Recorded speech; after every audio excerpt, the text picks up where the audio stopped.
Amir Imam, a guy in your division. You know, I talked to him quite frequently. He said he wanted to fight you. You know, is that a fight maybe down the line you look at? Who? Amir Imam, young master. He just lost. He just lost. I know. He gotta work his way back up.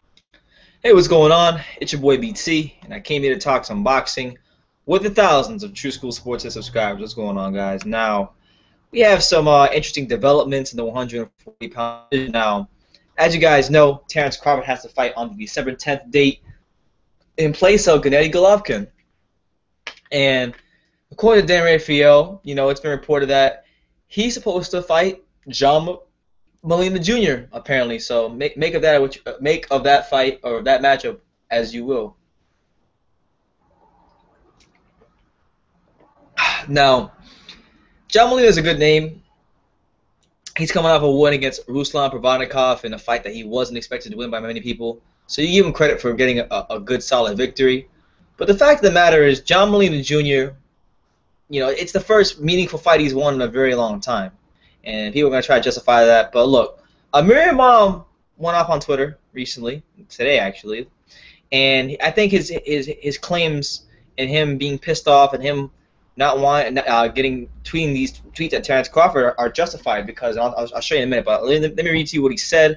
He responds to a tweet that Terence Crawford had where he says, "Eddie Hearn, what's up with that WBA belt? Tell Ricky Burns he knows that I need that. Y'all playing just like Troy with that IBF." So he's saying that, you know, the WBA and Ricky Burns need to make the fight like Crawford having so he can get another belt, and that they're playing with him just like Troy Anofsky, who has an IBF belt. Is. Now here's what Imam saw a tweet, and he says, "Look, man, fight me, boy." And he has a little lollipop emojis because he's calling Terence Crawford a sucker. He says, I'm gonna be a mandatory. You can't run for long, sucker. And I promise I'm gonna knock your ass out."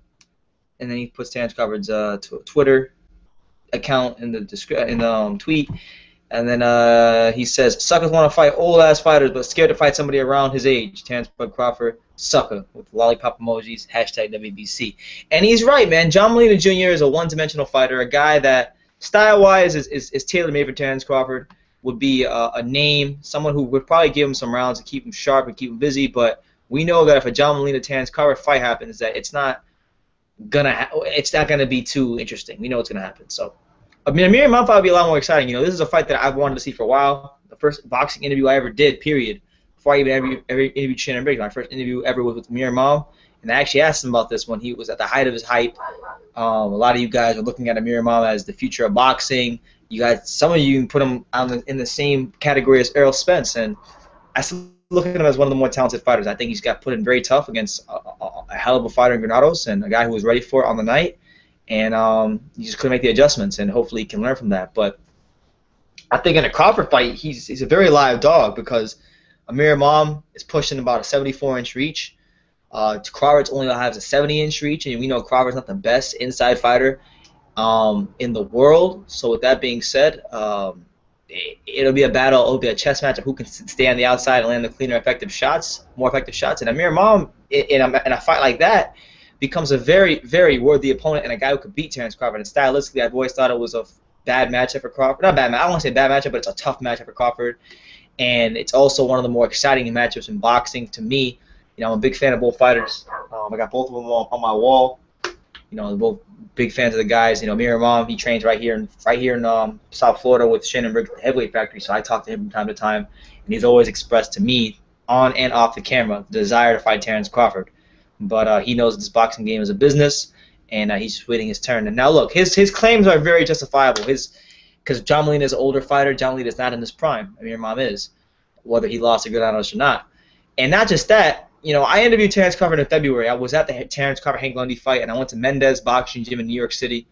And I was with Terence Crawford face to face. We did an interview, and I asked him at the end of our interview. I said, "Would you ever consider fighting Amir Imam?" And he acted like he didn't know who he was. And then he also asked Amir, then he also said he has to fight his way back up the rankings. Now look, I'm not a fan of sanctioning body rankings. I think, you know, boxing rankings are so terrible, so corrupt. But if we're going to go by the rankings and what Crawford said, we're going to have to go by whatever the rankings are showing us. And Amir Imam's only had one fight since the Granados fight. He fought Wilfredo Acuna a bum fighter in a Pittsburgh club, basically a Pittsburgh club show, just to get him a win and look good and get back in the ring and get active. So he got a W under his belt since then, and that pushed him all the way up to #2 in the WBA rankings, as you guys can see right here, which is actually above John Molina. So actually being Amir Imam by the sanctioning body would be a better win than John Molina just off of the rankings. So yeah, Crawford has a WBC strap, and I think Amir Imam should be able to fight for that, since due to the fact that Granados is busy. If Granados beats Broner, and then Crawford beats Imam, then you could make a big fight between Crawford and Granados, which I think would be great, because just like Amir Imam, Granados is pushing a 74-inch reach advantage, so it's not like Granados wouldn't be in a live dog in that fight either. Amir Imam has some physical advantages that he could definitely exploit in that fight, and I think it's a better fight than people are giving it credit for. And Terence Crawford needs to hold true to his word, because when I interviewed him, as I played to you guys in the beginning of this video, Terence was saying that, well, he needs to fight way back up the rankings. Well, he's right here, back up the rankings at #2. So it only makes sense to him to be a true champion and fight Amir Imam. Because if he doesn't, I'm telling you right now, I'm a huge Terence Crawford fan. I would honestly say, guys, Roman Gonzalez is hands down my favorite fighter in boxing. But I would say that after Roman Gonzalez, my favorite fighter in all of boxing is Terence Crawford. So I'm rooting for the guy, and I want him to do great things and prove that he is one of the best fighters, and maybe even one day become the pound-for-pound king of the sport. I think he's that good. He can do that. But if he leads, I'm telling you right now, if he leads 140 and without fighting Amir Imam, I'm considering that a match. Or Granados. Actually, Amir Imam and Granados. If he doesn't fight either one of those two guys, those are ducks. Those are clear-cut ducks. And yeah, you guys can say, well, there's bigger fights at welterweight, and he's gonna fight this guy and this guy. But we know that's not the case at welterweight, because we know that at welterweight, there's really nobody in the top-ranked stable that's worth anything outside of Tim Bradley. And Tim Bradley and Terence Crawford won't fight each other because they're friends. So he's going to be relegated to fighting bums at welterweight until Al Heyman and Bob Arum can get to a deal, which is a non-purse bid agreement, which I believe this Crawford-Molina fight, from what I saw in the tweet from Dan Rayfield, will be the first fight Al Heyman and Bob Arum have ever made or have made in a while that has not gone to a purse bid. So the likelihood of a Crawford versus Thurman or Garcia fight at welterweight doesn't go to a purse bid is impossible. It's not going to happen. So with that being said, if he does lead the division and he doesn't fight Granados or Imam, who are, in my opinion, two top 5 to 7 fighters in the division, it's a duck. So make it happen, or it's a duck. So and Terence Crawford on this Twitter account said that he's going to move up after he gets the WBA and IBF. So I guess if I were Amir Imam and I can't get this fight, my goal would probably be to position myself to get one of those titles to force Crawford to fight you or become as mandatory. Because it probably is frustrating. I talked to Amir on and off camera about this, and he's frustrated that